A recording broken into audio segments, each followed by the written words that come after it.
Morning, my name is Greg Stafford. I host these day text videos every weekday morning at 5 a.m. Pacific Standard Time so that those who choose to can meet together and consider a portion of the biblical record or other related history and talk about some of the things that as Christians we believe, or that as humans we believe we can benefit from and help others benefit from as well. So we work our way through the biblical books or other related literature. Right now we're in the biblical book of 2 Thessalonians. It's one of two letters written by whom we call the Apostle Paul to the Christians in ancient Thessalonica. And so we look at these letters to try to determine the things that were taking place in the first century and some of the things that the early Christians had to deal with, to see if there's something in them we can also benefit from, since we often face some of the same things. So I'm in 2 Thessalonians chapter 2. I'm going to read verses 1 and 2, make a brief application, and then we'll be on our way. And here it reads, verse 1 of chapter 2, "Now concerning the presence of our Lord Jesus Christ and our special gathering around him, we are urgently asking you, brothers." Verse 2, "Do not become easily shaken or alarmed due to your reasoning, either because of a spirit or because of a message or because of a letter, as if from us, suggesting the day of the Lord has come." So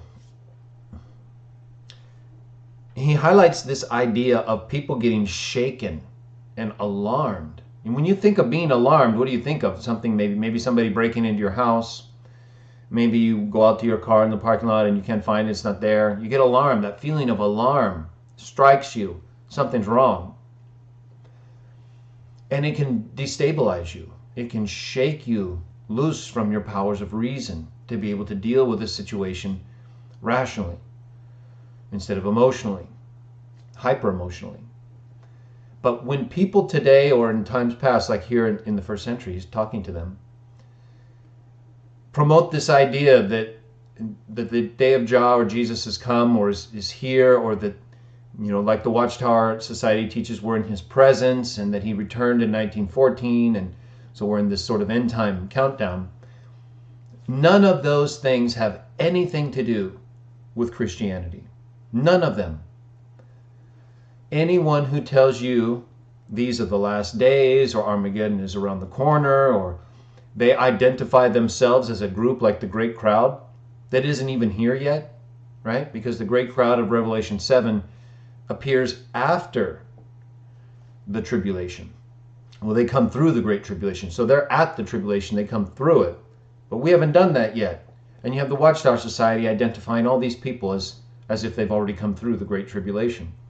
So it's a psychology, it's a mind game. It's easier to control people when you control their mentality, their thinking. We're not supposed to do that. We're not supposed to try to influence people and destabilize them mentally so that they feel alarm all the time.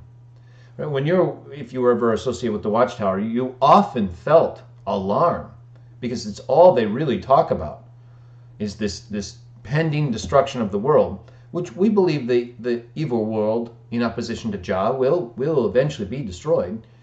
But to constantly go around and think about it and promote this destabilizing idea to others that the Lord has come, Armageddon's almost here, and we're the great crowd, all these things that help people or motivate people to think that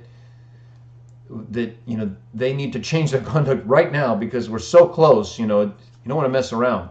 There is something that can be gained from that. You can motivate people to make quick change or to do certain things, but if you're doing it for the wrong reason, or you're motivating them out of fear and alarm, eventually they're going to find out there was nothing really to be afraid of the way you said it, and then they're going to be less likely to take what you or the sources you quote, like the Bible, say seriously.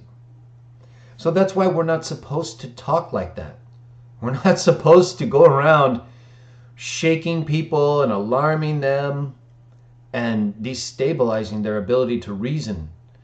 We're supposed to be encouraging people, helping them appreciate the things that Jah has done, the things that Jesus did, and how we can help each other until the day comes when the world is different. So I highly recommend that you do not allow yourself to be destabilized by anybody for these reasons, really for any reason. But we should not, as Christians, allow our hope, the thing we look forward to, a better world, to make us, alarmed or shaken or keep us from enjoying life, even if we're trying to do things differently. We're struggling, we're working on things. It's better to think about the love you have for God and others and why making those changes will benefit you and other people and allow you to help praise God than it is to think that Armageddon is so close, if I don't do something now, I might not make it. That might motivate you a little bit, but it's not going to be enough, because you're not going to be able to keep motivating yourself with this fear of, well, Armageddon's almost here, I better turn around. All of us better turn around, but we all are going to continue to struggle to some extent until we're made the way we were originally intended. So it's more important for us to have a healthy mindset and a positive disposition towards others than it is to go around life thinking the end is near and destruction is imminent. That's only going to depress you and probably depress other people around you.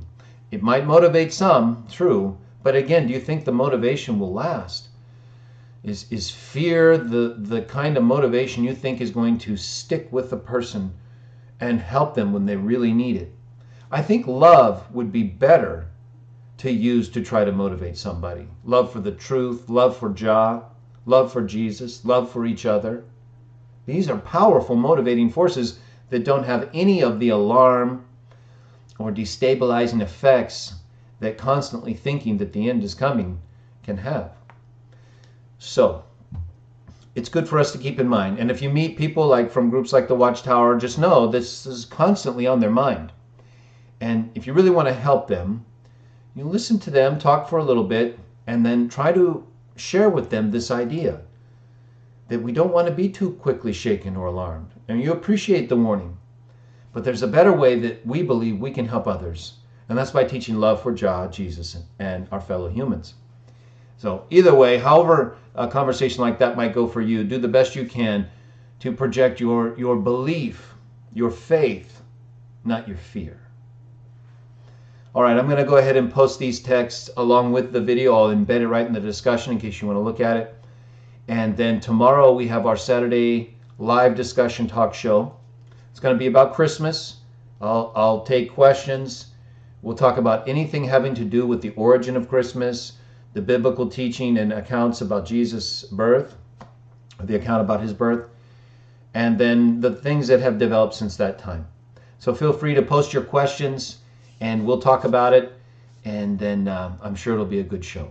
Thank you for joining me this morning. I hope you all have a wonderful day, and may God bless you. Thank you.